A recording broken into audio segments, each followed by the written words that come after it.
The small and the great are there, and the slaves are freed from their owners. Why is light given to those in misery and life to the bitter of soul, to those who long for death that does not come, who search for it more than for hidden treasure, who are filled with gladness and rejoice when they reach the grave? Why is life given to a man whose way is hidden, whom God has hedged in? For sighing has become my daily food, my groans pour out like water. What I feared has come upon me. What I dreaded has happened to me. I have no peace, no quietness. I have no rest, but only turmoil. Lamentations chapter 1. How deserted lies the city, once so full of people. How like a widow is she, who once was great among the nations. She who was queen among the provinces has now become a slave. Bitterly she weeps at night, tears are on her cheeks. Among all her lovers there is no one to comfort her. All her friends have betrayed her. They have become her enemies.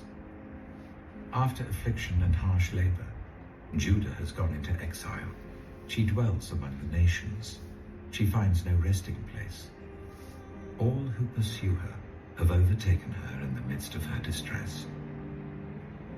The roads to Zion mourn, for no one comes to her appointed festivals. All her gateways are desolate, her priests groan, her young women grieve, and she is in bitter anguish. Her foes have become her masters, her enemies are at ease. The Lord has brought her grief because of her many sins. Her children have gone into exile, captive before the foe. All the splendor has departed from daughter Zion. Her princes are like deer that find no pasture. In weakness they have fled before the pursuer. In the days of her affliction and wandering, Jerusalem remembers all the treasures that were hers in days of old. When her people fell into enemy hands, there was no one to help her. Her enemies looked at her and laughed at her destruction.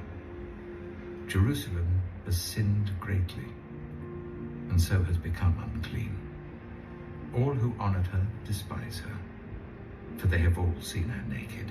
She herself groans and turns away. Her filthiness clung to her skirts. She did not consider her future.